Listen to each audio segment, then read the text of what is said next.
The concrete floor of Unit 47 felt cold beneath Maya's knees as she stared at the metal box hidden behind moldy furniture and rotting clothes. $20. That's all she'd had left when she bid on this storage locker, praying for something, anything she could sell to keep the lights on for another month. Her baby was due in 6 weeks, and she was 3 months behind on rent. What she found wasn't treasure, it was terror.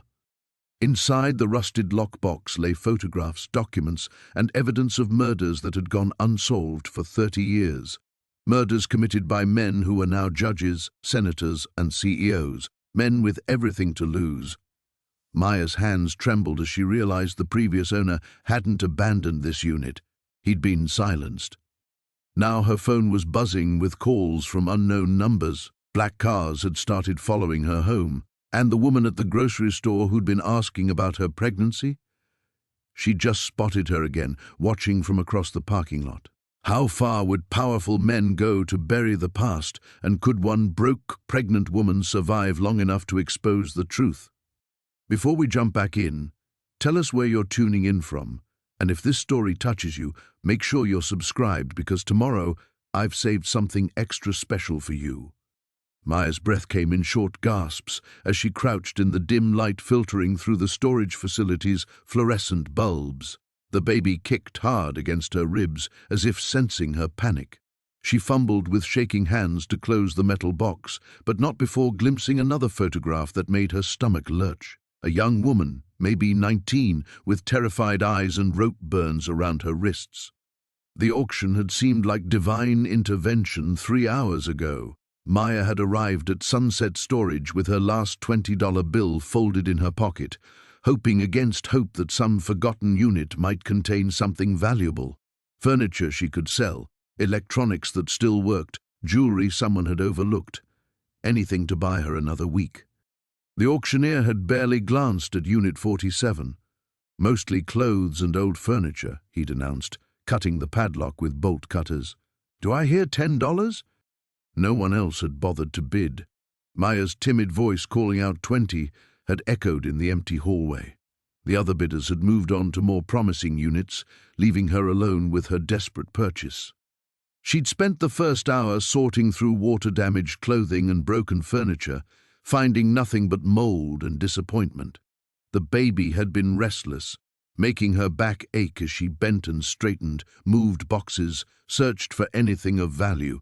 She'd been ready to give up when she noticed the wardrobe in the back corner sat oddly against the wall. Moving it had taken all her strength. Behind it, wrapped in a yellowed bedsheet, was the lockbox. The lock had been already broken, hanging open like a mouth waiting to speak. Inside, manila folders organized with obsessive care contained photographs, newspaper clippings, handwritten notes, and what looked like police reports. But these weren't official documents. They were copies, annotated in red ink by someone who'd been tracking a pattern.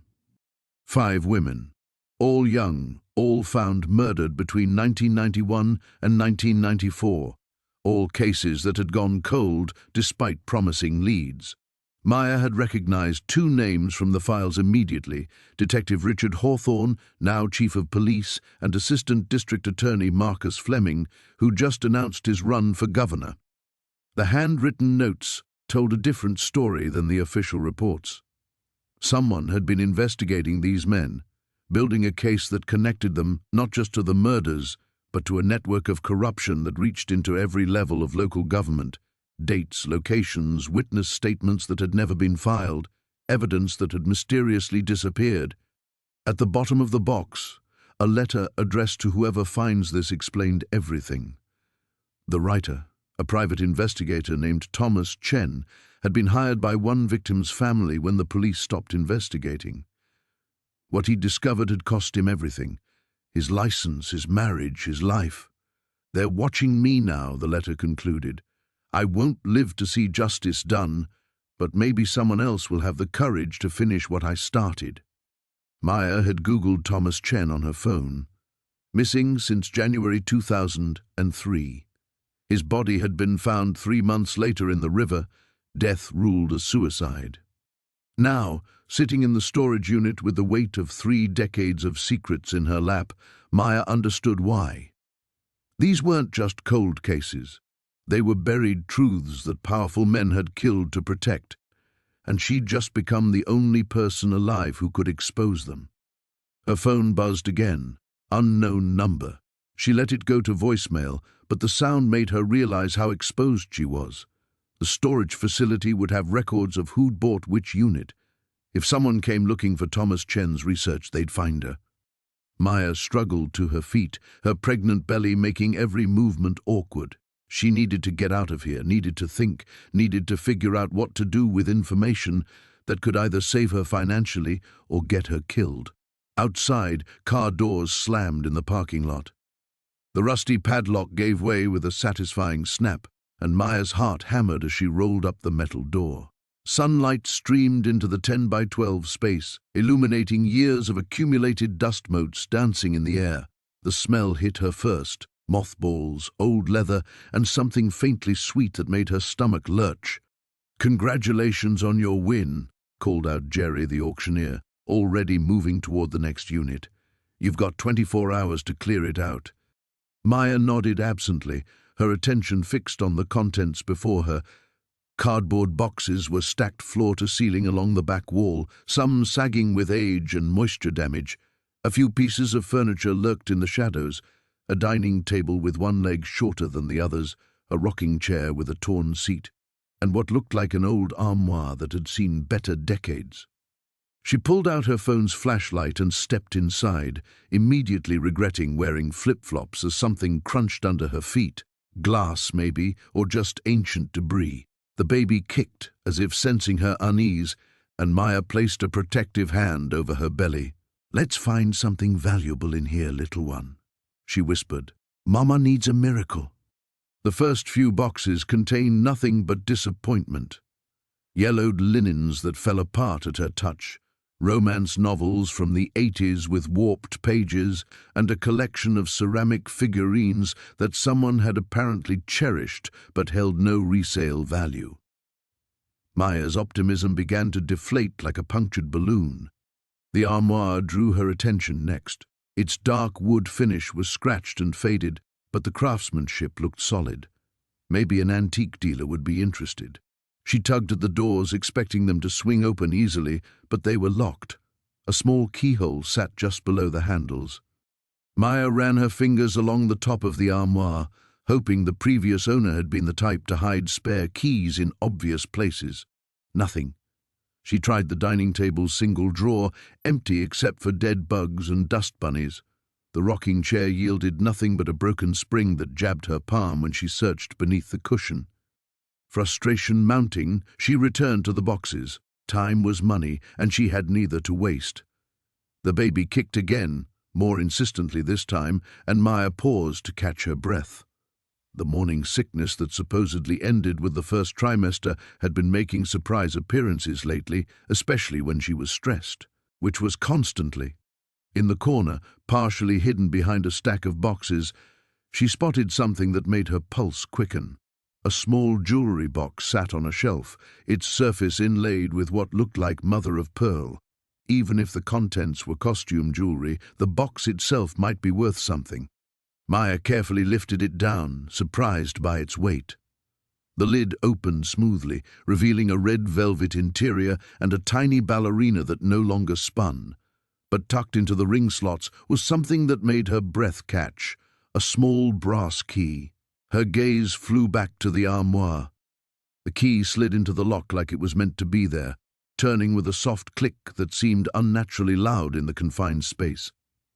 Maya's hands trembled slightly as she pulled the doors open, half expecting more junk to tumble out. Instead, she found herself staring at neat rows of hanging clothes, protected by plastic garment bags. Women's clothing, by the look of it, in styles that screamed 1990s. Below the clothes, the bottom of the armoire was lined with shoe boxes. Maya lifted one of the garment bags, squinting at the dress inside. It was a beautiful piece, deep blue silk with delicate beading that caught the light, the kind of dress someone wore to important events. She checked the label and nearly dropped the bag. Vera Wang.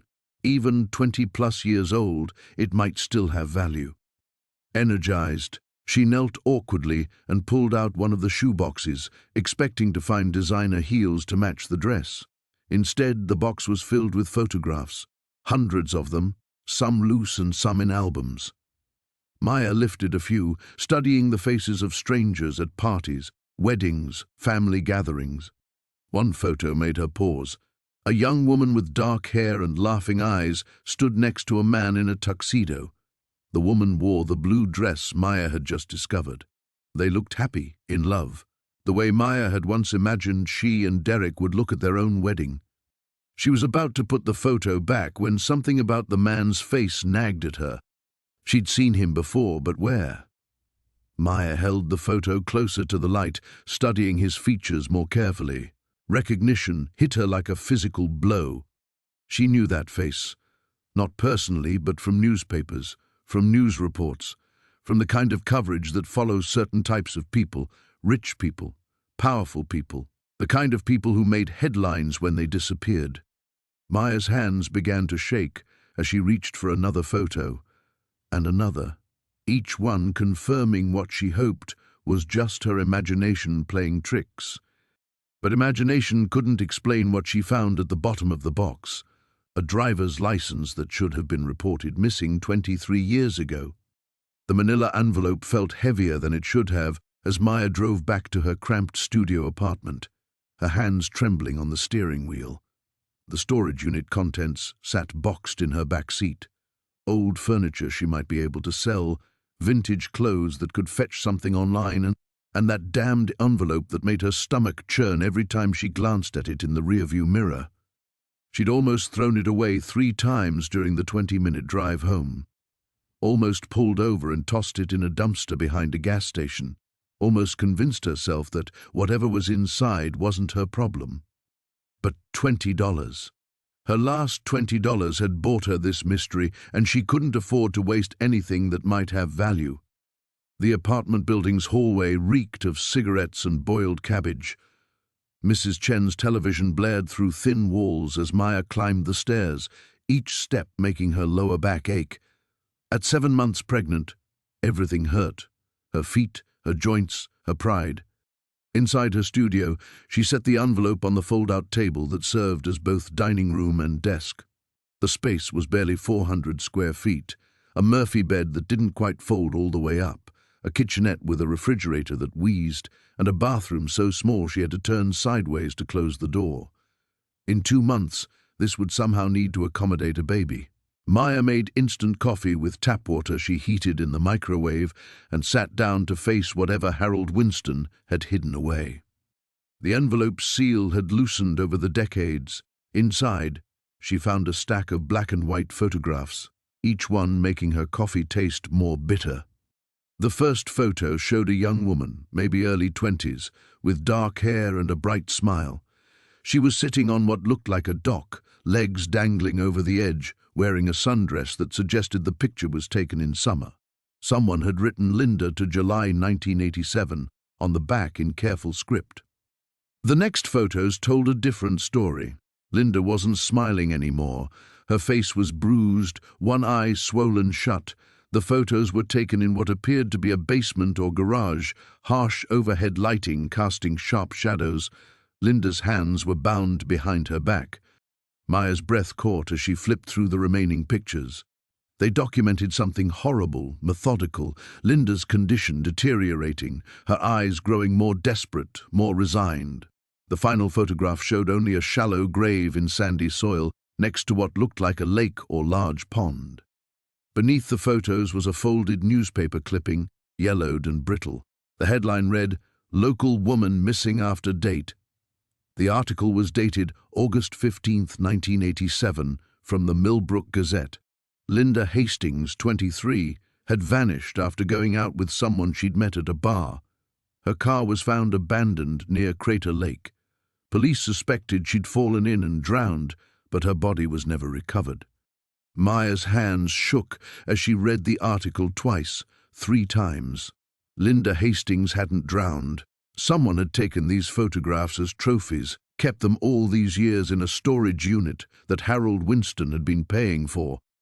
A business card fell from between the newspaper clippings folds. Winston Construction, Harold Winston, owner with an address in Millbrook about 30 miles north, the same Harold Winston whose possessions she'd bought for $20. Maya grabbed her laptop and searched for Harold Winston. The obituary was easy to find. He died just 6 weeks ago, heart attack, survived by no immediate family. The storage unit had gone unpaid, eventually auctioned off to recover costs. She searched for Linda Hastings next. A few memorial pages created by family members over the years, keeping her memory alive. A sister in Portland who still posted on Facebook every year on Linda's birthday. Parents who died without ever knowing what happened to their daughter. Maya's phone buzzed. A text from an unknown number. "We need to talk about what you found today." The coffee mug slipped from her fingers, shattering on the linoleum floor. Hot coffee splashed across her ankles as she stared at the screen. Another text. "Don't do anything stupid. Someone's watching you." Maya rushed to the window, peering through the blinds at the parking lot below. A dark sedan sat across the street, too expensive for this neighborhood. She couldn't see through the tinted windows, but she felt eyes on her. Her phone buzzed again. Harold was supposed to take that secret to his grave. "Now it's your problem." Maya backed away from the window, her heart pounding so hard she could feel it in her throat. She thought about calling the police, but what would she tell them? That she'd bought evidence of a decades-old murder at a storage auction and now someone was threatening her? The baby kicked, hard enough to make her gasp. She pressed her hand to her belly, feeling the tiny life inside her. Innocent, depending on her to make the right choices. But what was the right choice when every option felt like stepping deeper into quicksand? The fluorescent lights of the diner cast everything in a sickly yellow glow, making the coffee in Maya's cup look like motor oil. She'd been sitting in the same booth for 2 hours, nursing the single cup she could afford, while the manila envelope burned like a live coal in her backpack beside her. The photographs were still there. She'd checked 3 times. Detective Ray Castellanos, the name embossed on the business card she'd found tucked behind one of the photos. A quick Google search on the diner's Wi-Fi had yielded an obituary from 2019. Heart attack, survived by his wife and 2 daughters. The article mentioned his 30-year career with the Metro Police, his reputation for never letting a case go cold. Maya's fingers trembled as she pulled out her phone again, scrolling through the search results. Most were routine. Commendations, retirement announcement, community service awards. But buried on page 3 of the results, she found it, a small article from a local paper dated 6 months before Castellanos died. Retired detective pursues cold case on his own dime. Her heart hammered as she read. Castellanos had been investigating the disappearance of Rebecca Martinez, a 22-year-old college student who'd vanished in 1987. The official investigation had gone nowhere. No body, no suspects, no leads. But Castellanos believed she'd been murdered, and he'd spent his retirement chasing ghosts. Rebecca Martinez. Maya stared at the grainy photo accompanying the article, a young woman with dark hair and bright eyes, wearing a university sweatshirt. She looked so alive, so full of possibilities, nothing like the crime scene photos hidden in Maya's bag. The bell above the diner's door chimed, and Maya glanced up to see a man in a dark jacket scanning the room. Their eyes met for a split second before he looked away, but something cold slithered down her spine. She'd seen him before, at the storage facility, standing near a white sedan while she loaded boxes into a car. Maya's breath caught. She forced herself to look down at her phone, to appear casual, but her peripheral vision tracked his movement to a booth near the door. He ordered coffee but kept glancing her way. Think. The photographs proved Rebecca Martinez had been murdered. Someone had killed her, dismembered her, and hidden the evidence. But why would a detective keep crime scene photos in a storage unit? Unless he'd stolen them. Unless the official investigation had been compromised. Maya's mind raced through the possibilities. Corruption, cover-up, someone with enough power to bury a murder investigation and keep it buried for 30 years. Someone who might still be alive, still powerful, still dangerous. The man at the other booth was talking on his phone now, his voice too low to hear but his eyes still finding her every few seconds. Maya's palms were sweating. She needed to leave, but where could she go? Her apartment felt like a trap now. Nowhere felt safe. Her phone buzzed with a text from an unknown number. "We need to talk. You have something that doesn't belong to you." Ice flooded her veins. Maya looked up to see the man putting his phone away, smiling at her with all the warmth of a shark. She grabbed her backpack and stood, fighting the urge to run. The bathroom. She could slip out the back exit, assuming this place had one. Maya walked as casually as she could manage, but her legs felt like rubber. The hallway leading to the restrooms was narrow and dimly lit. Maya pushed through the bathroom door and immediately looked for another way out. No window, no exit. She was trapped. Her phone buzzed again. Another text, "Running will only make this harder." Maya's hands shook as she called 911, but when the dispatcher answered, what could she say? That she'd found evidence of a decades-old murder? That someone was following her? She had no proof he meant her harm, and explaining about the photos would take too long. She hung up and tried to think. The photos were evidence, but evidence of what exactly? Rebecca Martinez's murder, yes, but also potentially evidence of a cover-up that reached into the police department itself. Who could she trust? Footsteps echoed in the hallway outside. Maya backed against the far wall, clutching her backpack. The bathroom door creaked open. "Maya Chen?" The man's voice was calm, almost gentle. He stepped inside, and she saw he wasn't large or particularly threatening looking. Middle-aged, average height, wearing wire-rimmed glasses. He could have been an accountant or a teacher. "My name is William Cross," he said, closing the door behind him. "I work for some people who are very concerned about what you found in that storage unit. They're prepared to be generous in exchange for those items." Maya's voice came out as a whisper. "How do you know my name?" Cross smiled. "We know a great deal about you, Maya. Your financial situation, your pregnancy, how desperately you need money." He reached into his jacket, and Maya tensed, but he only pulled out an envelope. $50,000, cash. All you have to do is hand over what you found, and this whole unfortunate situation disappears. Maya stared at the envelope. $50,000 would solve everything, but Rebecca Martinez's face floated in her mind. Young, hopeful, murdered. What if I say no? Cross's smile never wavered, but something predatory flickered in his eyes. "Let's hope you're smarter than that." The manila folder trembled in Maya's hands as she spread its contents across her kitchen table. The fluorescent light above cast harsh shadows over the photographs, making the scene even more grotesque than it already was. She counted 12 pictures total, each one more damning than the last. The first showed a young woman, maybe 19 or 20, with dark hair and kind eyes. She was laughing at something off camera, completely unaware that this moment would become evidence of her final days. The subsequent photos chronicled a horrific progression, bruises appearing, the light fading from her eyes, until the final image that made Maya's stomach lurch and sent her rushing to the bathroom. When she returned, hands still shaking from morning sickness and horror, she forced herself to examine the documents. Police reports dated 1987, missing person files, and then, buried beneath everything else, a handwritten confession that made her blood run cold. "I can't keep living with what we did to Jennifer Walsh. Bobby says we have to keep quiet, but I see her face every night. We never meant for it to go that far. It was supposed to be a prank, something to teach her a lesson for rejecting him. But when she fought back..."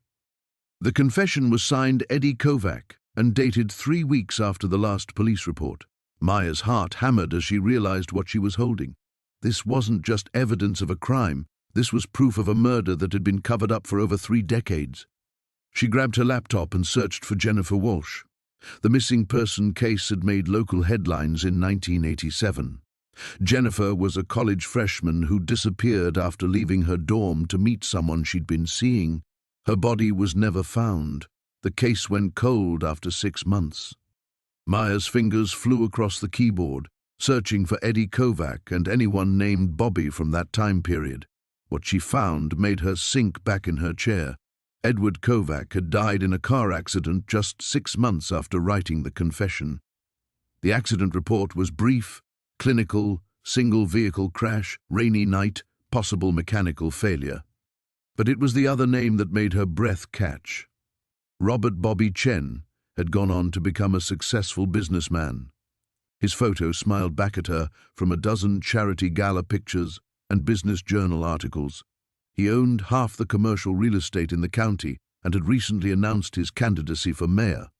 Maya stared at the screen, pieces clicking into place. Someone with that much money and power wouldn't hesitate to kill to protect their secret. But why was this evidence in a storage unit? Who had been keeping it all these years? She flipped through the remaining papers and found her answer. A receipt from AAA Self-Storage, paid annually by automatic bank transfer from an account belonging to Patricia Kovac. Eddie's mother had been keeping her son's confession, waiting for what? The right moment. Justice. Or had she simply been too afraid to act?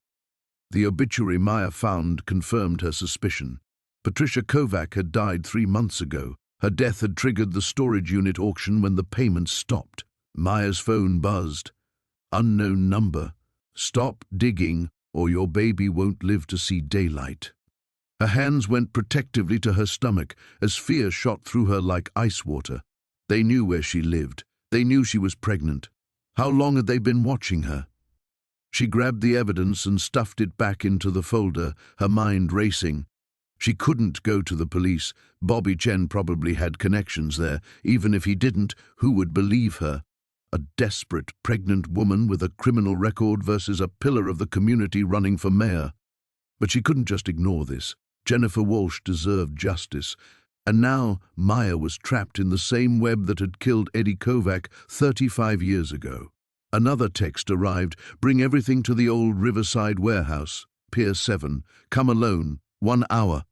Maya stared at the message, knowing it was a trap but seeing no alternative.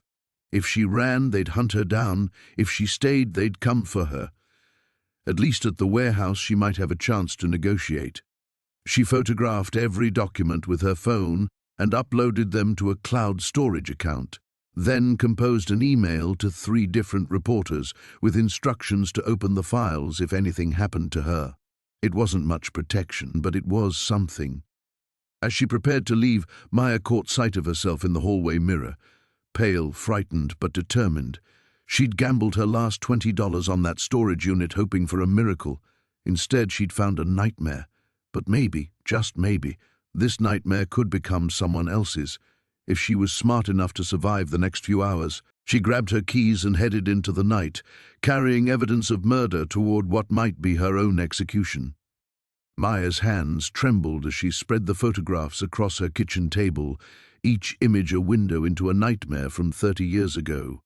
The baby kicked restlessly, as if sensing her distress. She pressed a palm to her belly, trying to calm them both. The storage unit had been a gamble with her last $20. Now she wondered if she'd won or lost everything. Her phone buzzed. Unknown number. Hello? Silence stretched across the line, then a man's voice, low and measured. You found something that doesn't belong to you. Maya's blood turned to ice. Who is this? Someone who's been looking for those items for a very long time. I believe we should meet. She hung up immediately, her heart hammering. How could anyone know what she'd found? She'd been alone at the storage facility, hadn't told anyone about the contents, unless the facility's security cameras, of course. Maya swept the photographs into a manila envelope, her mind racing. The smart thing would be to burn everything, pretend she'd never opened that unit. But the newspaper clipping had mentioned a reward, the kind of money that could change everything for her and the baby. She pulled up the article on her laptop, scanning for details. The Hartwell family had offered $50,000 for information leading to their daughter's killer. $50,000. Enough for a real apartment, medical bills, a future that didn't involve choosing between rent and food. But the voice on the phone suggested the killer was still out there, still dangerous. Maya grabbed her jacket and the envelope. She needed somewhere public, somewhere safe to think. The diner on 5th Street stayed busy during lunch hour. 20 minutes later, she slid into a corner booth, ordering just coffee to justify taking up space. The photographs felt like they were burning through the envelope. She pulled out just one, the clearest shot of the man with the shovel, and studied his face under the fluorescent lights. He looked familiar somehow, though she couldn't place where she might have seen him. The bone structure was distinctive, sharp cheekbones, a prominent jaw. Even in the grainy photograph, his eyes held a coldness that made her shiver. "Mind if I sit?" Maya's head snapped up. A woman in her 50s stood beside the table, well-dressed but with tired eyes. There was something about her posture, the way she held her shoulders, that spoke of old grief. "I'm sorry. I'm waiting for—" "I know what you found." The woman sat down anyway, keeping her voice low. "I've been waiting 30 years for someone to find it." Maya's pulse spiked. She slid the photograph under her napkin. "I don't know what you're talking about." "My daughter's name was Jennifer Hartwell. She was 19 when she disappeared." The woman's voice cracked slightly. "Please, I just want to know what happened to her." Recognition hit Maya like a physical blow. The reward poster. This was Jennifer's mother, aged by decades of not knowing. "Mrs. Hartwell?" Maya whispered. The older woman's eyes filled with tears. "You have something, don't you? The private investigator I hired has been tracking storage unit sales for years, looking for anything connected to the case. When he saw someone buy Marcus Donovan's old unit, he started watching." "Marcus Donovan?" "The primary suspect. He died 5 years ago, heart attack. We thought we'd never find answers." Mrs. Hartwell leaned forward desperately. "Please, I need to know." Maya's mind reeled. The man who'd hidden the evidence was dead, but someone else knew about it. Someone who'd called her with threats.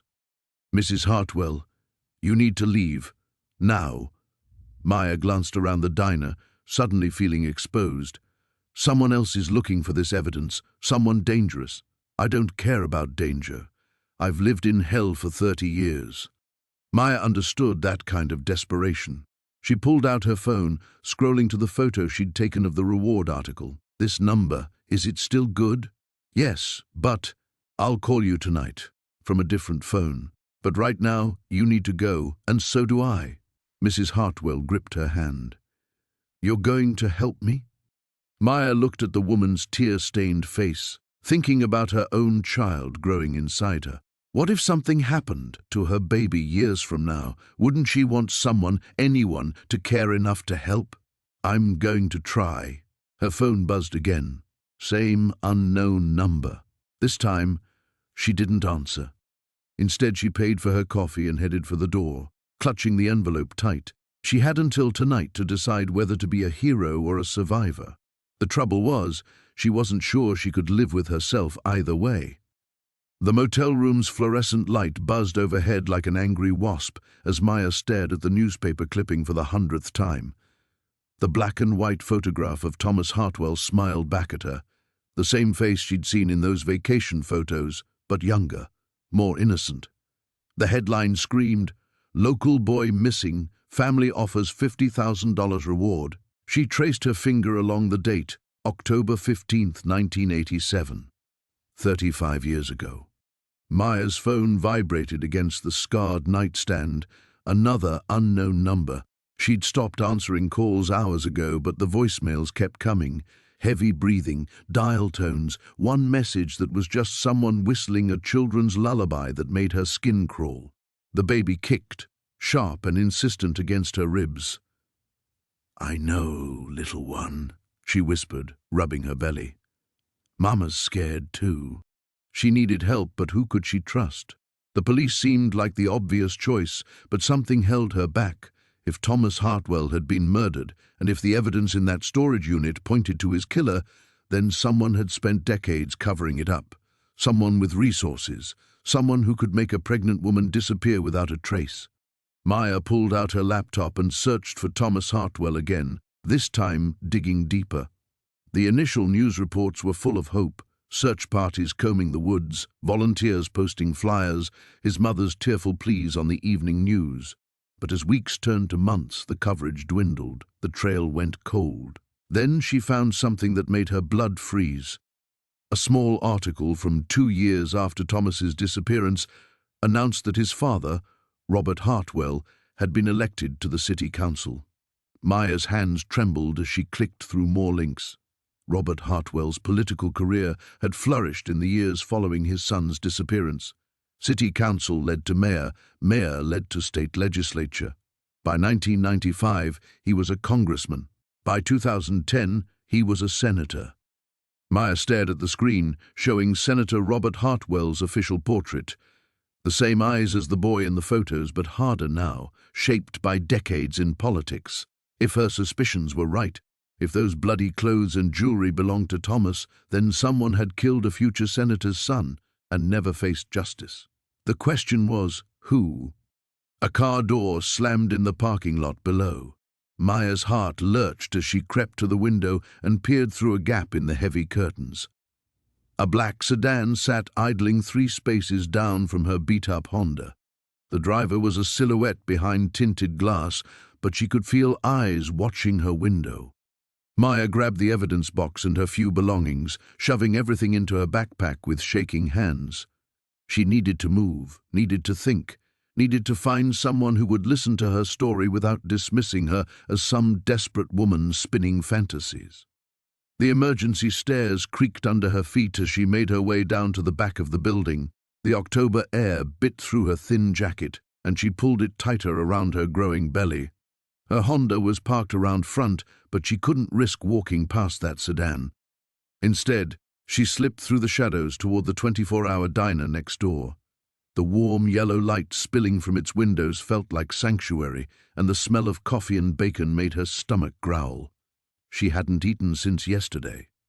Maya chose a booth in the back corner where she could watch both the front door and the rear exit. The waitress, a tired-looking woman with kind eyes, brought her coffee without being asked. "Rough night, honey?" Maya managed a weak smile. "You could say that." As she sipped the coffee, Maya's mind raced through her options. She pulled out her phone and scrolled through her contacts, looking for someone, anyone, who might help her. Her finger hovered over Jake's name. Her ex-boyfriend was a journalist for the city paper, always chasing stories about corruption and cover-ups. But calling him felt like admitting defeat, like crawling back to someone who'd made it clear she wasn't worth staying for.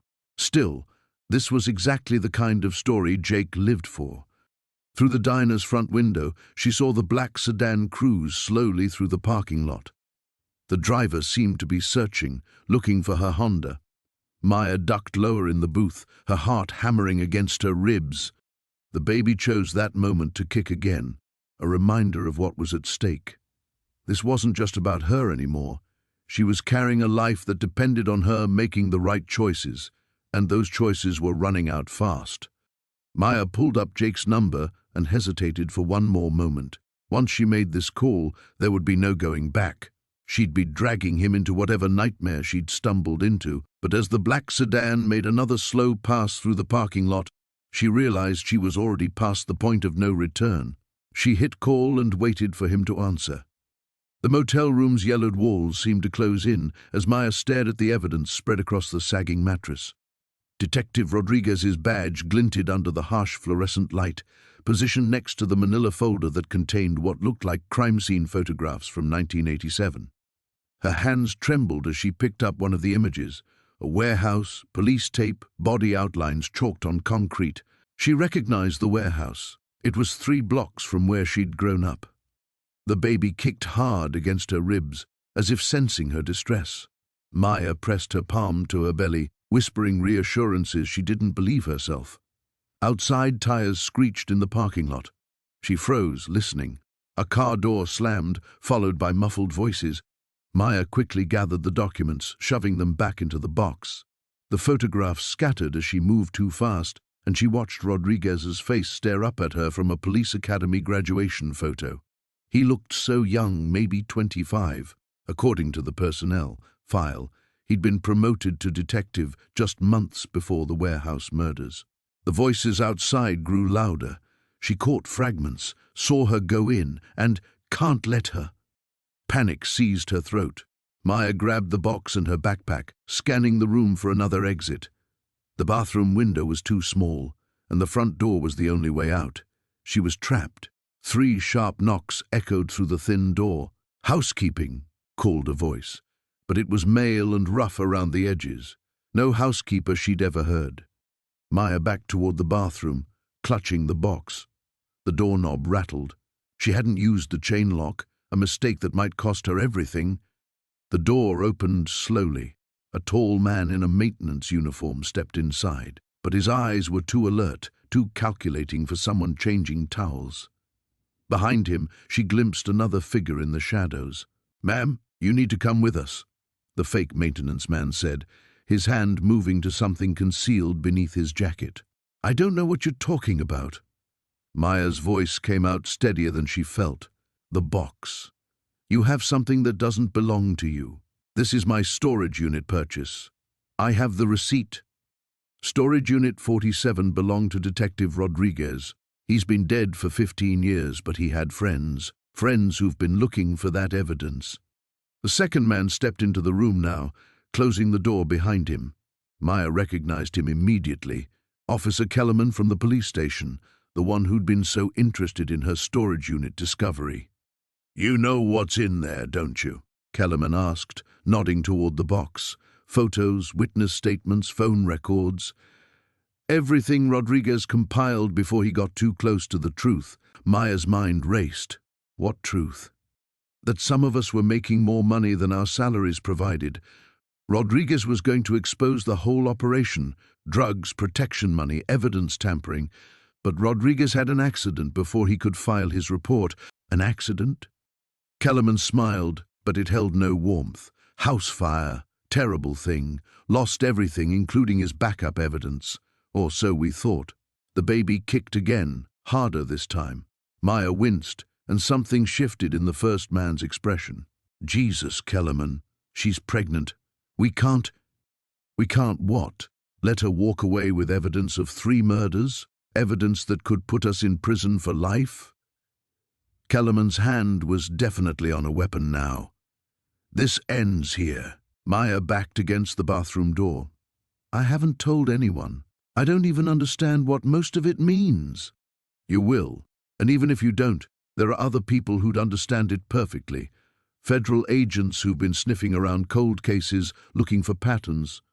The room fell silent except for the hum of the air conditioning unit. Maya could feel sweat beading on her forehead despite the chill. She thought about her baby, about the future she'd imagined, about how $20 at a storage auction had led her into a nightmare. "What do you want?" she whispered. "The box. And your word that you never saw it. And if I refuse?" Kellerman's smile widened. "Pregnant women can have accidents too. Falls downstairs, car crashes, random muggings gone wrong." The threat hung in the air like smoke. Maya looked at the box in her hands, her only bargaining chip and possibly her death warrant. Inside were the secrets that had already killed one honest cop. But inside might also be the only thing keeping her alive. "I need to think about this," she said. "No thinking required," the first man said, stepping closer. "Just hand over the box." Maya clutched it tighter.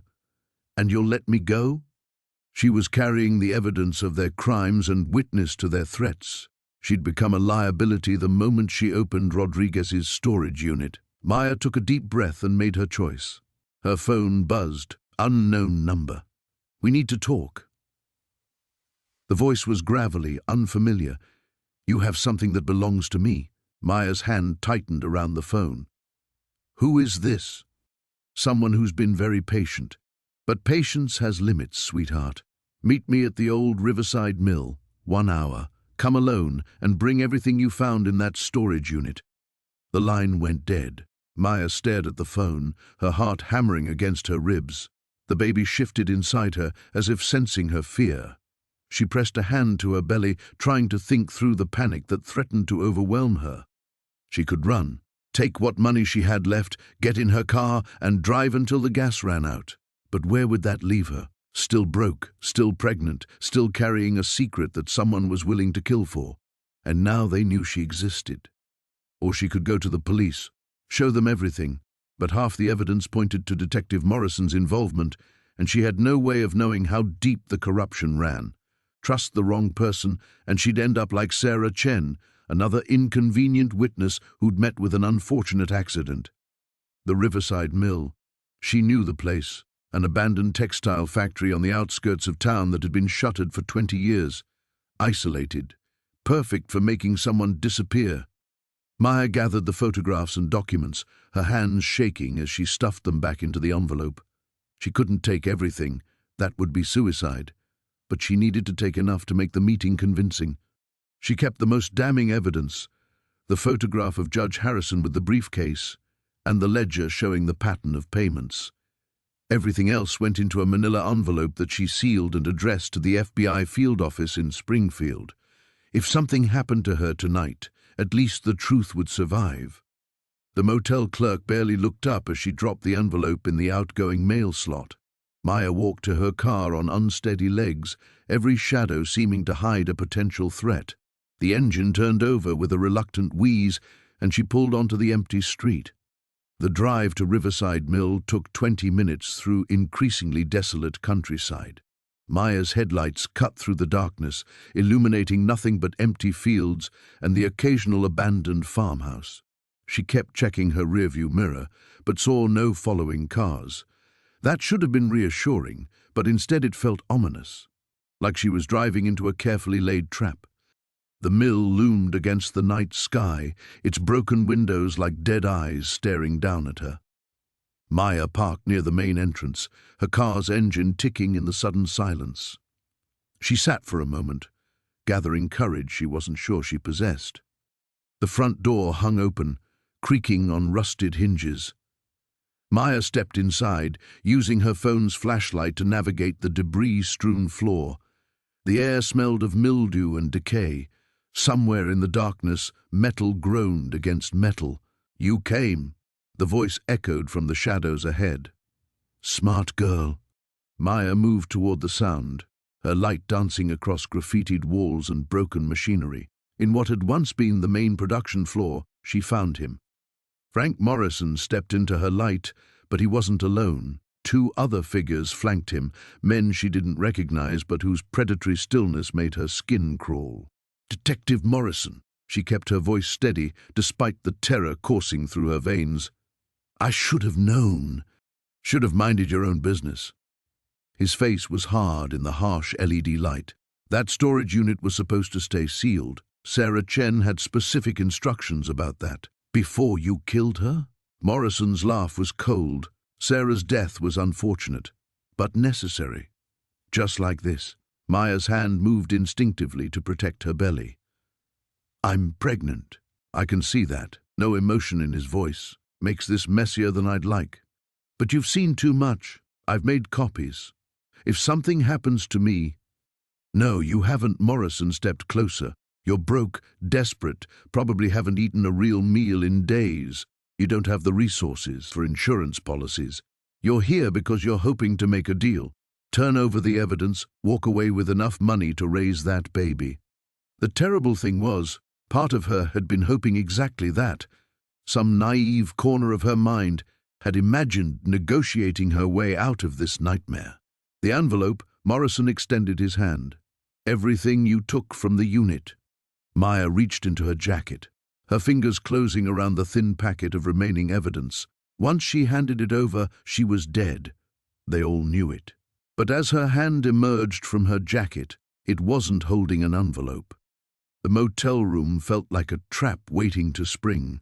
Maya sat on the edge of the sagging bed, her laptop balanced on her knees, scrolling through decades-old newspaper archives while rain drummed against the grimy window.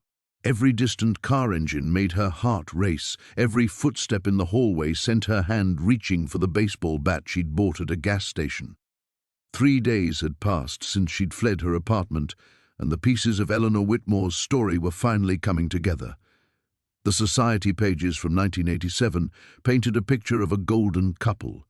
Senator Richard Caldwell and his stunning wife Patricia, photographed at charity galas and political fundraisers. Eleanor appeared in several photos as Patricia's closest friend, always smiling, always perfectly composed, until she wasn't. Maya found the first crack in the facade buried in a gossip column from September 1987, Trouble in Paradise. Senator Caldwell's wife, Patricia, was notably absent from the Children's Hospital gala, where husband Richard was seen in intense conversation with family friend Eleanor Whitmore. Sources say Patricia has been under the weather for weeks. The baby kicked, a sharp reminder of her own precarious situation. Maya rubbed her belly and kept reading. The next mention came 2 weeks later. Eleanor Whitmore, socialite and close friend of the Caldwell family, has left the city for an extended European vacation. Meanwhile, Patricia Caldwell remains in seclusion, reportedly suffering from exhaustion. Maya's blood chilled as she found Patricia Caldwell's obituary, dated October 15, 1987. Cause of death: accidental overdose of prescription medication. The funeral had been private, with Senator Caldwell giving a grief-stricken statement about his wife's battle with depression. But Eleanor's diary told a different story. Maya pulled out the leather journal, its pages now familiar territory. She flipped to an entry dated September 20, 1987. He knows. Richard knows about the baby. Patricia confronted him tonight, and he came to me afterward, wild-eyed and desperate. He says we can't let this destroy his career, that Patricia will ruin him if she talks. I told him she deserves the truth, but he just kept saying, "You don't understand what's at stake. I'm scared." The next entry was even more damning. Patricia called me crying. She says Richard has been giving her pills, telling her they're for her nerves, but they make her feel strange, disconnected. She's going to leave him, take the evidence of our affair to the papers. I should have stopped this before it went so far. I should have been stronger. Maya's hands trembled as she read the final entry. It's done. God forgive me, it's done. Patricia is gone, and Richard says it has to look like suicide. He has people who will make sure the investigation goes nowhere. I'm supposed to disappear now, start over somewhere far away. He's given me money and a new identity. I wanted to do the right thing, but I was too much of a coward. This blood will never wash off my hands. A car door slammed outside, followed by footsteps on the motel's exterior walkway. Maya snapped the laptop shut and moved to the window, peering through the blinds. 2 men in dark suits were talking to the desk clerk, one of them holding what looked like her photograph. Her blood turned to ice. She grabbed the diary, the flash drive with the photos, and her small bag of belongings. The bathroom window was her only option. She'd checked it when she first arrived, a habit born of 3 days of paranoia that was now paying off. The window stuck, swollen from years of moisture and neglect. Maya pushed harder, her pregnant belly making the angle awkward. Behind her, she heard voices in the hallway, getting closer. The window finally gave way with a squeal of protest that sounded deafening in the silence. She squeezed through, dropping into the alley behind the motel just as she heard her room door being breached. No time for subtlety now. Maya ran as fast as her condition would allow, cutting through parking lots and side streets using every trick she'd learned from a lifetime of living on the margins. 20 minutes later, she ducked into an all-night diner 6 blocks away, sliding into a booth with a clear view of the entrance. Her hands shook as she ordered coffee and tried to think. The diary proved that Senator Richard Caldwell, who had served for 30 years before retiring to a lucrative consulting business, had murdered his wife and covered it up. But proving it meant staying alive long enough to get the evidence to someone who couldn't be bought. The waitress, a tired-looking woman with kind eyes, noticed Maya's distress. "You okay, honey? You look like you've seen a ghost." Maya almost laughed at the accuracy of that statement. "Just a rough night," she managed. As she sat there, surrounded by the mundane comfort of fluorescent lights and the smell of bacon grease, Maya realized she'd crossed a line she couldn't uncross. Eleanor Whitmore's secrets had become her burden, and there was no going back to her old life. The only way out was through. The abandoned warehouse on Pier 47 loomed against the grey morning sky like a monument to forgotten commerce. Maya clutched the burner phone Detective Santos had given her, its weight both reassuring and terrifying in her palm. The plan was simple enough. Record everything, get Marcus to confess, and pray the cavalry arrived before he decided she knew too much to live. Her pregnancy made stealth nearly impossible. Every step seemed to echo, every breath too loud. She'd arrived early, wanting to scope out the location and find the best hiding spots for the recording equipment Santos had provided.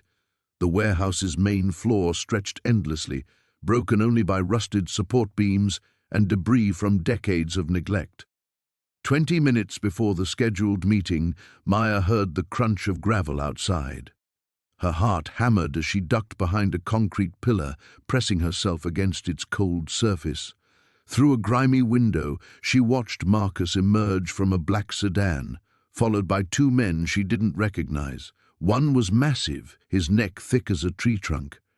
The other moved with predatory grace, his hand resting casually near his jacket. They weren't taking any chances. Maya's phone buzzed with a text from Santos. In position. Keep him talking. The warehouse door groaned open. Marcus's voice carried across the empty space, confident and controlled. I know you're here, Maya. Let's make this civilized. She stepped out from behind the pillar, hands visible, trying to project calm she didn't feel. Just us, like we agreed. Marcus smiled, but it never reached his eyes. I'm afraid circumstances require additional security. You understand? He gestured to his companions.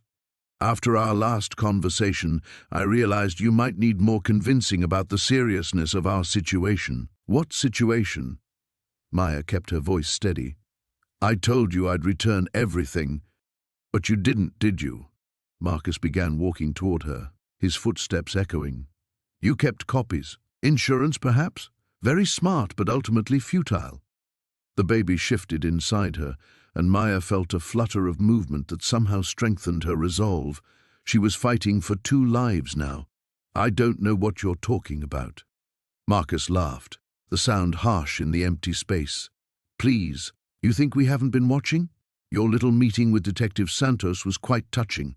A pregnant woman seeking justice for crimes she stumbled across in a storage unit. Very noble. Maya's blood chilled. If they knew about Santos, then the detective might be walking into a trap. You're paranoid, Marcus. I found some old papers, that's all. Old papers that detail 30 years of carefully constructed transactions. Old papers that could unravel business relationships worth hundreds of millions of dollars.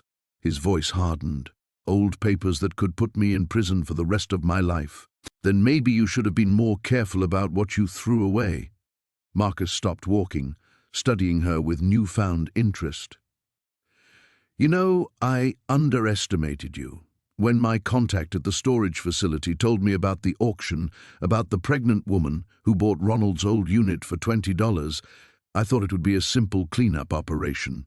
Remove any potential evidence, pay off or eliminate one desperate nobody. Ronald Marsh was your partner. Ronald was a liability who got sloppy. He was supposed to destroy everything before he died, but cancer made him sentimental, started keeping records, photographs, insurance policies of his own. Marcus's expression darkened. He never told his family about the storage unit, probably planned to use the contents as leverage if I tried to cut him out. Maya saw the muscle-bound man move to block the main entrance while his partner circled around her flank.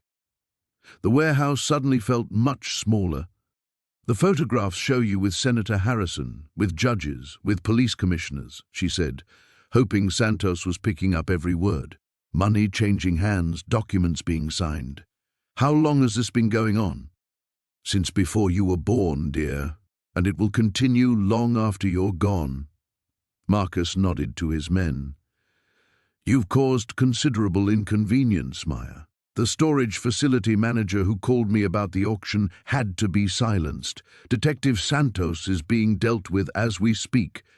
And now you. The warehouse door burst open with a thunderous crash. Federal agents, nobody move. The massive enforcer reached for his gun, but FBI tactical officers were already streaming through multiple entrances Maya hadn't even noticed. Laser sights danced across the concrete walls as shouts of "Drop your weapons!" echoed through the space. Marcus's face transformed from confidence to rage to desperate calculation in seconds. His eyes found Maya's across the chaos, and she saw murder there. "You clever little bitch," he snarled, lunging toward her. Maya threw herself sideways as gunshots erupted throughout the warehouse, the sound deafening in the enclosed space. She hit the ground hard, protecting her belly with her arms, as boots pounded past her and voices screamed commands she couldn't distinguish over the ringing in her ears. When the shooting stopped, Maya looked up to see Marcus lying motionless 10 feet away, his eyes staring at nothing. The motel room felt like a trap, its thin walls offering no real protection from whoever was hunting her. Sarah sat on the edge of the sagging bed, Marcus's files spread before her like pieces of a deadly puzzle. Her hands trembled as she sorted through the documents again, searching for something she might have missed, some detail that could explain why people were willing to kill for these secrets. The baby kicked hard against her ribs, as if sensing her anxiety. She pressed a hand to her swollen belly, whispering reassurances she didn't believe herself.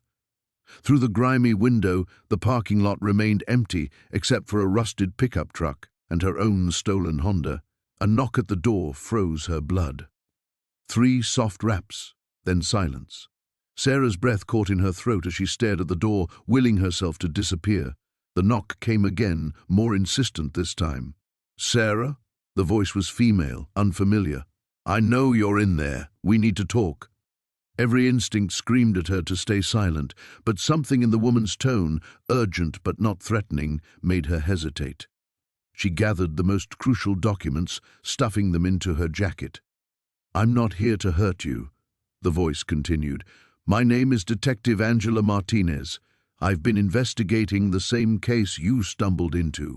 Sarah crept to the window, peering through a gap in the curtains. A Hispanic woman in her 40s stood near the door, badge visible on her belt, hands empty and away from her weapon. She looked tired, worried, not like someone preparing for violence. "How did you find me?" Sarah called through the door. "Security camera at the gas station 2 miles back. You're lucky I spotted you before they did." Martinez stepped closer to the door. "Sarah, you're in serious danger. These people have killed to protect their secret for 30 years. They won't hesitate to kill again." The mention of 30 years made Sarah's pulse quicken. That aligned with the dates in Marcus's files, the period when everything had gone wrong. "What do you know about Marcus Henley?" Sarah asked. "I know he was getting close to exposing a conspiracy that goes all the way to the top, and I know someone murdered him for it." Martinez's voice dropped. "Just like they murdered Judge Patricia Caldwell last month." Sarah's knees nearly gave out. Judge Caldwell, she remembered seeing that name in the files, connected to several case dismissals that had seemed suspicious. If Martinez was telling the truth about the judge's murder, it meant the conspiracy was still active, still dangerous. "Open the door, Sarah. Let me help you." Against every survival instinct, Sarah turned the deadbolt. Martinez slipped inside quickly, scanning the room before focusing on Sarah's pale face. "Jesus, you look like hell," Martinez said. "When's the baby due?" 3 weeks. Sarah sank back onto the bed. "Maybe less if this stress doesn't kill me first." Martinez noticed the scattered documents. Her eyes widened as she recognized some of the case files. "Marcus gave you everything, didn't he? The evidence about Operation Clearwater." Operation Clearwater? Code name for a systematic evidence tampering scheme that operated from 1992 to 1997. Police, prosecutors, judges, all working together to manipulate cases involving certain defendants. Martinez sat across from Sarah. The defendants who were protected all had one thing in common. They were feeding information to the FBI about organized crime activities. Sarah felt the pieces clicking into place. So innocent people went to prison while informants walked free, even when they committed worse crimes. Exactly.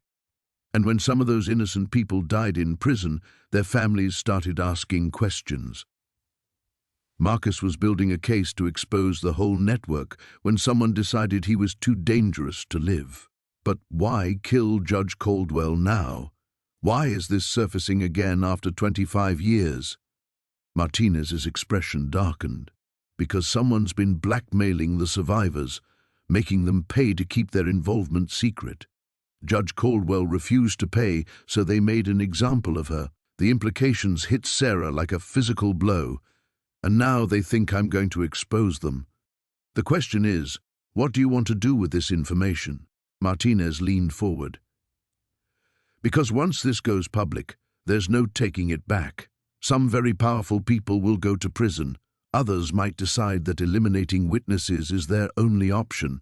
Sarah's hand moved instinctively to her belly. Her baby deserved better than a life spent hiding, running from shadows. But the alternative, going up against corrupt officials who had already proven they'd kill to protect themselves, seemed equally terrifying. There's something else, Martinez continued. I think Marcus hid additional evidence somewhere, something that would make the case airtight. Do you have any idea where? Sarah thought about the storage unit, about Marcus's methodical nature, about how he'd organized everything else so carefully. If there was more evidence, he would have put it somewhere safe but accessible. Maybe, she said slowly. But we'll need help. The kind that doesn't involve more running and hiding. Martinez nodded grimly. Then it's time to take this fight to them, before they find us first. The abandoned warehouse on Pier 47 loomed against the grey dawn sky like a monument to forgotten dreams. Sarah's hands trembled as she gripped the steering wheel of the stolen Honda, watching the building through salt-stained windows.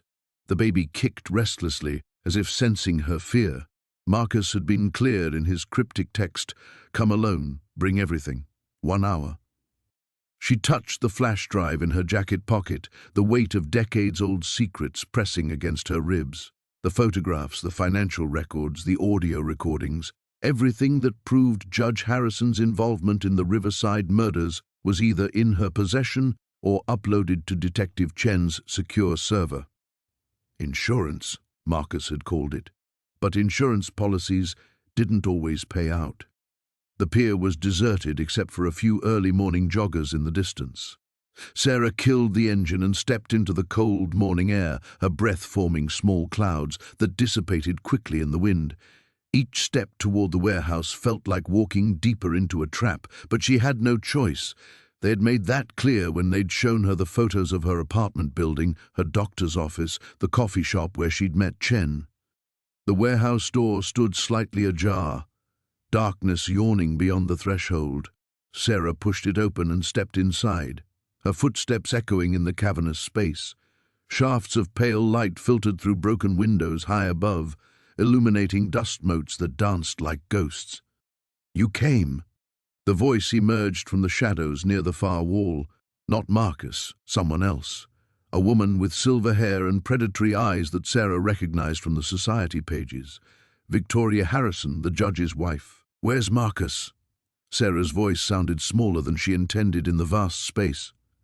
"Mr. Webb is indisposed." Victoria stepped forward, her expensive heels clicking against the concrete floor. Behind her, 2 men materialized from the gloom. One carried a gun with casual familiarity. He served his purpose. Sarah's blood chilled. "What did you do to him?" "The same thing that will happen to you if you don't cooperate." Victoria's smile was all teeth and no warmth. "Though I must say you've been remarkably resourceful for a desperate little nobody. Finding that storage unit, piecing together the truth, it's almost admirable. The police already have copies of everything." Sarah backed toward the door but heard footsteps behind her. More men. The trap was complete. "Detective Chen, you mean?" Victoria laughed, the sound sharp and brittle. "Poor Sarah. Did you really think a small-town detective could protect you from something this big?" "Chen's been reassigned, indefinitely." The baby kicked hard, and Sarah gasped, one hand flying to her stomach. Victoria's eyes followed the movement with interest. "When are you due?" "That's none of your business. Everything about you is my business now." Victoria circled her slowly, like a shark scenting blood. "See, you've created quite a problem for my family. My husband has worked very hard to build his reputation, his legacy. And you..." She gestured dismissively. "You're threatening to tear it all down with your little treasure hunt." Sarah forced herself to stand straighter. "He killed those people, covered it up, destroyed families. He did what was necessary." Victoria's mask slipped, revealing something cold and vicious underneath. Those drug dealers were parasites. The city was better off without them. And if a few corners were cut to achieve justice, so be it. Justice! Sarah's voice cracked. They were teenagers. Kids who made mistakes. Mistakes have consequences. Victoria nodded to one of her men. "Speaking of which..." The gunman raised his weapon, but Sarah was already moving. Months of carrying extra weight had made her slower, but desperation made her quick. She dove behind a stack of rusted machinery as the first shot rang out, the bullet sparking off metal inches from her head. Her phone. She fumbled for it with shaking fingers, but there was no signal this close to the water. The upload to Chen's server was her only hope now. If Victoria was telling the truth about the detective, if the files had actually reached him before he was silenced. Footsteps approached her hiding place from both sides. Sarah pressed herself against the cold metal, feeling the baby's frantic movements inside her. She thought of the $20 that had started this nightmare, of the storage unit that had seemed like salvation. All she'd wanted was enough money to give her child a decent start in life. Now she might not live to give birth at all. "Come out, Sarah." Victoria's voice was patient, almost maternal. "Let's end this quickly. You're carrying a child. Surely you don't want to put the baby at risk?" Sarah closed her eyes, feeling trapped between impossible choices. In her pocket, the flash drive seemed to burn against her fingers. The truth was so close to being revealed, but revelation required survival. And survival, she was beginning to understand, might require sacrifice. The abandoned warehouse smelled of rust and decay, but it was the only place Maya could think of where they might be safe, at least for a few hours. Her hands shook as she helped Danny settle onto an old shipping pallet, his face pale and drawn with exhaustion. The bullet wound in his shoulder had stopped bleeding, but the makeshift bandage was already soaked through. "We can't stay here long," Danny whispered, wincing as he shifted position. "They'll figure out we didn't go to your sister's eventually." Maya pulled out her phone. The screen cracked from when she'd dropped it during their escape from the motel. 3 missed calls from Sarah, 2 from an unknown number. Her heart hammered as she listened to the voicemails. The first was Sarah, panicked. "Maya, where are you? Some man came by asking about you. Said he was a detective, but something felt wrong. I didn't tell him anything, but..." The second message made her blood freeze. A man's voice, calm and measured. "Miss Chen, you have something that belongs to my client. We can make this easy, or we can make it hard. You have until midnight to bring us the photographs and any copies you've made. The old Riverside Cemetery, Section C. Come alone." Danny watched her face grow pale. "What is it?" "They want to meet. Tonight." Maya's voice barely carried above a whisper. "They have something planned. It's a trap. Has to be." "Of course it's a trap." Maya began pacing, her mind racing. "But what choice do we have? We can't run forever, especially with the baby coming and you hurt like this." She pulled out the photographs again, studying the faces of the men in the hunting cabin. Judge Morrison looked so young, maybe in his 30s. The other man, the one whose face had been partially obscured, something about his jawline nagged at her. She'd seen it somewhere recently. "Danny, look at this photo again. The man with Judge Morrison." Danny squinted at the image. Still can't make out his face clearly. Maya held the photo up to the dim light filtering through the warehouse windows. The jaw, the way he holds his shoulders. "I swear I've seen him before." She paused, thinking. What if it's not about Judge Morrison at all? What if he's just collateral damage? "What do you mean?" "Morrison's already dead. Heart attack, natural causes, according to the obituary I found. But what if the other man is still alive, still has something to lose?" Maya pulled up the news article on her phone again, scrolling through the details of the Morrison scandal. There it was, a quote from Morrison's longtime friend and fishing companion, businessman Robert Kellerman. The article mentioned their regular hunting trips together. Her breath caught. Robert Kellerman. He owns half the commercial real estate in the city. He's been in the news lately, running for city council on a family values platform. Danny's eyes widened. If he was involved in Morrison's schemes, it would destroy everything. His business, his political aspirations, his reputation. Maya felt the pieces clicking together. And if there are more photos in that storage unit, if someone was documenting their activities, then we're not just witnesses to blackmail material. We're witnesses to murder. Maya's phone buzzed. Another text from the unknown number. You have 4 hours. Don't disappoint us. She looked at Danny, then down at her belly where her child was growing. In a few months, she'd be responsible for another life. The thought of bringing a baby into this nightmare made her stomach churn, but it also strengthened her resolve. I'm going to that cemetery, she said quietly. Maya, no, but not the way they expect. She was already formulating a plan. They want the photos? Fine. But they're going to get something else too.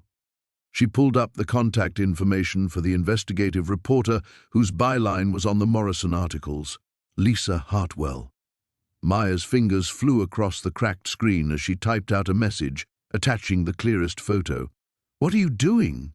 Insurance. Maya hit send. I'm telling her everything. If something happens to us tonight, she'll know why. Her phone immediately rang. Lisa Hartwell. Miss Chen, I just got your message. Where are you right now? Maya hesitated. Safe for now. But I need to know. Are you interested in a story that goes deeper than Judge Morrison's corruption? I'm listening. Robert Kellerman.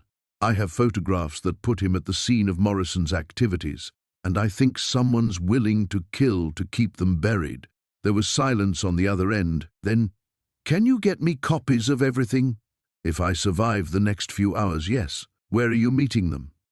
Maya told her, then added, if you don't hear from me by tomorrow morning, look for a storage unit registered under the name Patricia Williams. Everything you need is there. After ending the call, Maya looked at Danny. His eyes were closed, his breathing shallow but steady. Ready or not, she whispered to her unborn child, Mommy's about to roll the dice one last time.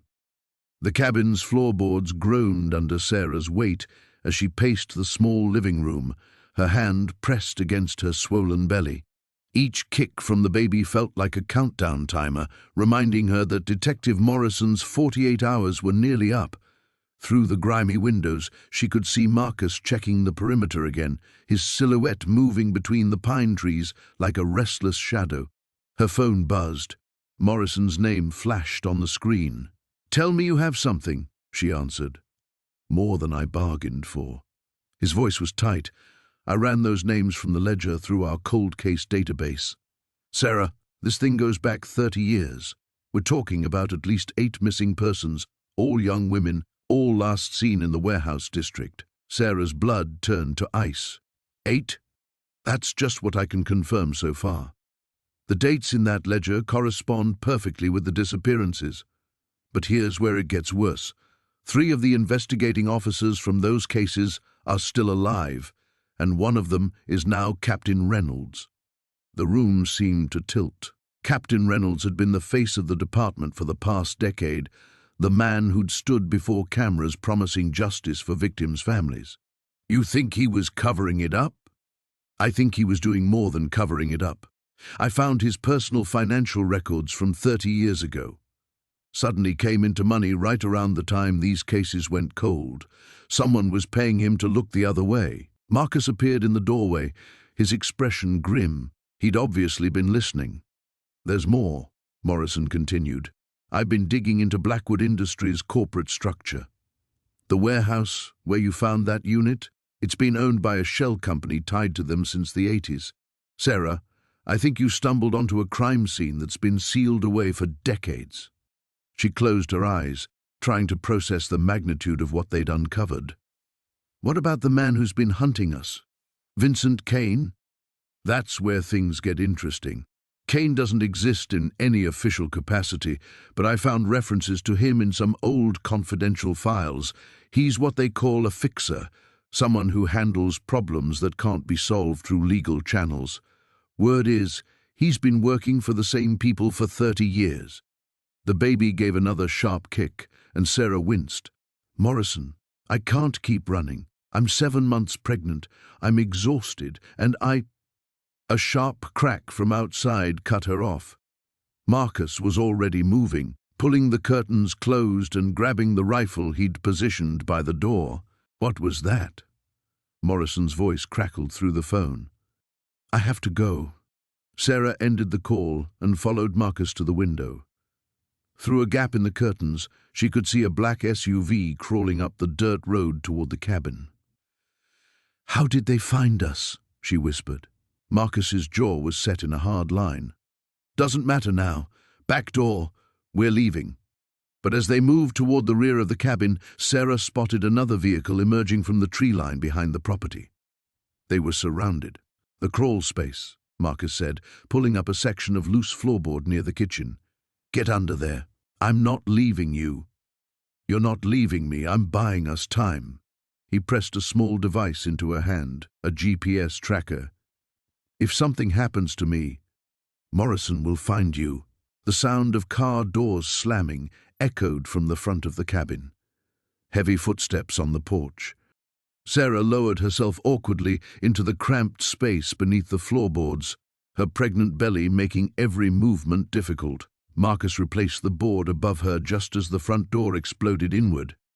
Through the gaps between the floorboards, she could see boots moving across the cabin floor. Multiple sets. Her heart hammered so loudly she was certain they would hear it. Where is she, Marcus? The voice was cultured, calm. Vincent Kane. Who? Marcus's voice was steady, defiant.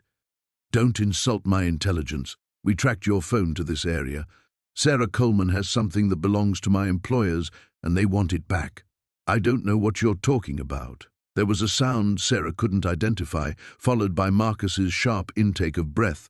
A chair scraped across the floor. Let me be more direct, Kane continued. 30 years ago, certain business arrangements were made, arrangements that have been very profitable for all parties involved. Miss Coleman has evidence of these arrangements, and that evidence needs to disappear, along with anyone who's seen it. The baby shifted inside her, and Sarah bit down on her knuckle to keep from crying out as a contraction rippled through her abdomen. Not now. Please, not now. The thing about secrets, Kane's voice moved closer to where she was hiding, is that they're only dangerous when people are alive to tell them. Miss Coleman seems to understand this is bigger than her $20 gamble. The question is, do you? The warehouse felt like a tomb in the pre-dawn darkness. Maya pressed her back against the cold metal wall, clutching the flash drive that had nearly cost her everything. Her breath came in short puffs, visible in the frigid air, and she fought to keep silent as footsteps echoed somewhere in the maze of storage units ahead. Detective Rodriguez had been clear on the phone. Meet at Unit 247 at 5 a.m. Come alone. Trust no one else. But now, crouched in the shadows with her heart hammering against her ribs, Maya wondered if she'd made a fatal mistake. The same instinct that had kept her alive these past weeks was screaming warnings. Something felt wrong. A beam of light swept across the corridor, and Maya shrank deeper into the alcove. Heavy boots approached, their rhythm deliberate and predatory. Not Rodriguez's quick, efficient gait. These steps belonged to someone who enjoyed the hunt. I know you're here, Maya. The voice was calm, almost conversational. There's nowhere left to run. She recognized it immediately. Chief Brennan, the man who'd sworn to protect her, who'd promised the department would keep her safe. The man whose signature she'd found on evidence logs from 30 years ago, back when he was just a rookie cop helping to cover up a murder. You really should have taken the money and disappeared, Brennan continued, his flashlight painting wild shadows on the walls. $500,000, a new life for you and your baby. Instead, you had to play hero. Maya's hand instinctively moved to her belly. 7 months now, and the baby had been restless all night, as if sensing her fear. She needed to end this, but not here, not like this. The funny thing is, Brennan's voice grew closer. Rodriguez actually believed you were meeting him. Poor bastard's probably still waiting in that parking lot across town, wondering where you are. The misdirection. Maya's blood ran cold as she realized how thoroughly she'd been outmaneuvered. Brennan had intercepted the call, sent her to the wrong location while keeping Rodriguez away. No backup was coming. She eased her phone from her pocket, fingers trembling as she tried to compose a text to Rodriguez.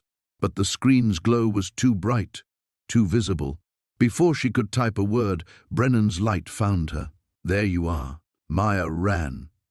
The warehouse exploded into chaos as she sprinted between storage units, Brennan's shouts echoing behind her. Her enlarged belly threw off her balance, making every step treacherous, but adrenaline drove her forward. She needed distance, needed time to think. Behind her, more voices joined the pursuit. Brennan hadn't come alone. Maya ducked into a side corridor, gasping. The exit was blocked. She could hear them sealing off the main entrances. But this place was a labyrinth.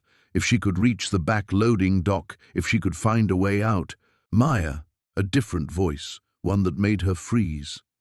Maya, it's okay, it's Rodriguez. Relief flooded through her, so intense she nearly collapsed. Detective Rodriguez, I'm here. Brennan's... I know about Brennan. Rodriguez appeared at the end of the corridor, silhouetted against the distant light. I've been tracking him for months. You were right about everything. Maya stepped toward him, then hesitated. Something in his posture was wrong. The way he held himself, too rigid, too controlled. Where's your backup? She asked carefully. Outside, waiting for my signal. He moved closer, and she could see his face now. The expression was all wrong. Too calm, too satisfied. The flash drive, Maya, I need it now. The pieces clicked into place with sickening clarity. Rodriguez hadn't been investigating the corruption. He'd been part of it. All along, he'd been feeding information back to them, staying one step ahead. You killed Sarah, Maya whispered. His smile was cold. Sarah got greedy, just like you're getting greedy. Maya backed away, but there was nowhere to go. The corridor was a dead end. How long? 28 years. I was young then, needed the money. Some rich kid overdoses at a party, and suddenly everyone's calling it murder? The Hartwell family made it worth our while to lose some evidence, make the problem disappear. And now? Now you're the problem. Rodriguez drew his weapon, but Maya was already moving. She threw herself sideways as the gun fired, the bullet sparking off metal. Pain shot through her side as she hit the ground, but she forced herself to keep moving, crawling between units as Rodriguez cursed behind her. Her phone buzzed. A text from an unknown number, a loading dock. Now. Maya had no choice. She couldn't stay here, couldn't fight. She dragged herself toward the back of the warehouse, following emergency exit signs through the gloom. Behind her, Rodriguez was calling for backup, his voice tight with frustration. The loading dock was empty except for shadows and the distant glow of streetlights. Maya stumbled toward the exit, clutching her side where blood was seeping through her jacket. A figure stepped out of the darkness, and Maya raised her hands in surrender. Easy, the woman said softly. I'm here to help. It was Agent Chen from the FBI, and she was pointing her gun at the warehouse entrance, not at Maya. The abandoned warehouse smelled of rust and decay, its broken windows letting in shafts of pale morning light that cut through the dust-laden air. Sarah pressed herself against a concrete pillar, clutching the manila envelope that contained everything, the photographs, the documents, the proof that could finally end this nightmare. Her baby kicked restlessly, as if sensing the danger that surrounded them. Marcus Holloway's voice echoed through the cavernous space. You've led us quite a chase, Sarah, but it ends here. His footsteps crunched on broken glass as he moved deeper into the warehouse, flanked by two men she didn't recognize, not police. Their casual brutality was written in their movements, their willingness to shoot first and dispose of bodies later. Detective Rivera had been clear in her whispered phone call an hour earlier. The meeting's a trap. Holloway's not coming to negotiate. He's coming to clean up loose ends. But Sarah was out of options. The safe house had been compromised, her allies were either dead or in hiding, and every hour she delayed meant another hour for Holloway to consolidate his power and bury the truth forever. She thought of Tommy Valdez, whose murder 30 years ago had started this chain of events. A young man whose only crime was being in the wrong place when Holloway and his associates decided to expand their money laundering operation. The storage unit she'd won in that desperate auction had been Tommy's time capsule, his insurance policy that someone had forgotten to claim. "I know you're here, Sarah," Holloway called out, his voice carrying false reasonableness. "Let's discuss this like civilized people. You have something I need, and I have something you want. Your life, your baby's future."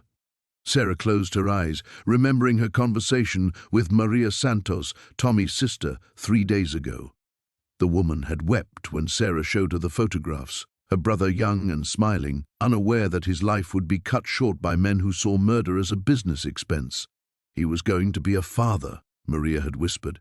His girlfriend was pregnant when he died. She lost the baby from the stress. The parallel wasn't lost on Sarah. History echoing across decades, another pregnant woman caught in Holloway's web of violence. She heard footsteps approaching her position and held her breath. One of Holloway's men appeared around the pillar, weapon drawn, but Sarah was already moving. She'd learned hard lessons in the past week about survival, about fighting for more than just herself. The metal pipe she'd found earlier connected with his temple before he could raise his gun. The man dropped silently, but the sound of the pipe clattering to the concrete floor gave her away. "There!" Holloway's voice was sharp with excitement. "Section C, near the loading dock." Sarah ran, her pregnancy making her ungainly but adrenaline lending her speed. She could hear them behind her, their shouts echoing off the warehouse walls. The exit was 50 yards away, but it might as well have been 50 miles. She ducked behind an old conveyor belt as gunshots rang out, sparks flying from metal surfaces around her. The envelope in her hands represented justice for Tommy Valdez, accountability for decades of corruption, but none of that mattered if she didn't survive to deliver it. Her phone buzzed, a text from Rivera, SWAT en route, hold position. But holding position wasn't an option when Holloway's remaining man was flanking her from the left, his footsteps careful and deliberate. Sarah spotted a service ladder leading to a catwalk above and began climbing, her movements hampered by her swollen belly but driven by desperation. "You're only making this harder on yourself," Holloway called up to her. "That envelope contains copies, doesn't it? You're too smart not to have insurance. So let's make a deal. You destroy everything, disappear somewhere nice, and your baby grows up with a mother." Sarah reached the catwalk and kept moving, heading toward the warehouse's administrative offices. If she could reach the front of the building, maybe Rivera's backup would arrive in time. "The alternative," Holloway continued, his voice growing closer, "is that we find every copy, every backup, every person you've spoken to. And we handle them the same way we're going to handle you." But Sarah wasn't listening anymore. She'd spotted something through the grimy window of the office ahead, police vehicles surrounding the building, officers taking positions behind their cars. Rivera had come through. The sound of footsteps on the metal catwalk behind her made Sarah turn. Holloway was there alone, his expensive suit incongruous in the industrial setting, his face showing the strain of a man watching 30 years of careful construction come undone. "Last chance," he said, raising his weapon. "The envelope. And maybe you live to see your child born." Sarah looked down at the evidence in her hands, then at the man who'd killed to keep his secrets buried. Through the window she could see SWAT officers preparing to breach the building. "You're right about one thing," she said quietly. "I am too smart not to have insurance." The warehouse felt like a tomb in the pre-dawn darkness, every shadow hiding potential threats. Maya pressed herself against the cold metal wall, Detective Rodriguez beside her, both listening for any sound that might indicate Blackwood's men had found them. The flash drive containing decades of evidence felt like it weighed 1,000 pounds in her pocket. "They'll sweep this place systematically," Rodriguez whispered, checking his weapon. "We need to move before they seal off all the exits." Maya's hand instinctively moved to her belly. The baby had been restless all night, as if sensing the danger surrounding them. 8 months pregnant and running for her life. This wasn't how she'd imagined things would end when she'd bid her last $20 on that storage unit just weeks ago. The sound of vehicles approaching made them both freeze. Through a grimy window, Maya could see black SUVs positioning themselves around the building. Her heart hammered against her ribs as she counted at least 8 vehicles, their occupants already moving with military precision. There, Rodriguez pointed to a service ladder leading to the roof. "It's our only chance." Maya looked up at the 30-foot climb, then down at her swollen belly. "I can't make that. Not like this. You have to. That evidence is the only thing keeping you and your baby alive." The sound of the main door being breached echoed through the warehouse. Shouts and footsteps followed as armed men spread out through the building. Maya grabbed the first rung of the ladder, pulling herself up despite the awkward weight distribution. Rodriguez followed close behind, ready to catch her if she fell. Each rung was agony. Her muscles screamed in protest, and the baby kicked violently against her ribs. Below them, flashlight beams swept through the darkness, growing closer with each passing second. Almost there, Rodriguez encouraged as they neared the roof access panel. A beam of light suddenly illuminated the base of the ladder. "Up there!" someone shouted. Rodriguez drew his weapon and fired several shots downward, buying them precious seconds as the searchers dove for cover. Maya pushed through the roof access, gasping as the cold night air hit her face. The city sprawled out before them, dawn beginning to lighten the eastern horizon. "The adjacent building," Rodriguez said, pointing to a gap of maybe 8 feet. "We can jump it." Maya stared at the chasm between buildings, then at her protruding belly. "Are you insane?" "Blackwood's up here with them. I saw him in the warehouse. He's not going to let us walk away from this." As if summoned by his words, the roof access burst open. 3 armed men emerged, followed by the silver-haired figure of Senator Blackwood himself. Even in the dim light, Maya could see the cold calculation in his eyes, the same look that had been captured in those decades-old photographs, showing him at crime scenes he'd later covered up as a young prosecutor. "Mrs. Chen," Blackwood called out, his voice carrying an eerie calm. "You've caused me considerable trouble, but we can still resolve this amicably." Rodriguez kept his weapon trained on the group. "It's over, Blackwood. The FBI already has copies of the evidence." Blackwood smiled. "Detective Rodriguez, always the idealist. Do you really think this ends with my arrest? I've spent 40 years building networks, collecting favors, ensuring my survival. This evidence will disappear, just like the original files did." "Not this time," Maya said, her voice stronger than she felt. "Too many people know the truth now. Truth is subjective, my dear. History is written by those with power." Blackwood gestured to his men. "Take them." Rodriguez opened fire as the men advanced. Maya ran toward the building's edge, her mind racing.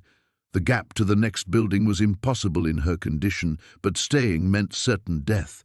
She thought of her baby, of the life growing inside her, of the future that hung in the balance. Behind her, gunfire erupted. Rodriguez cried out, and she heard him hit the roof hard. She turned to see him clutching his shoulder, blood seeping between his fingers. Blackwood's men were closing in. "The drive, Mrs. Chen," Blackwood said, extending his hand. "Give it to me, and perhaps your child will grow up without a mother in prison. Or worse." Maya's fingers closed around the flash drive. 40 years of corruption, murder, and conspiracy. All the evidence needed to bring down one of the most powerful men in the state. She looked at the growing light on the horizon, then at Rodriguez struggling to stay conscious. "You're right about one thing," she said to Blackwood. "History is written by those with power." She held the drive over the building's edge, her hand trembling. But sometimes power shifts. Blackwood's composure cracked for the first time. "You're bluffing. Destroy that, and you have nothing." Maya smiled, her free hand moving to her belly where her child kicked one more time, as if in encouragement. "I have everything.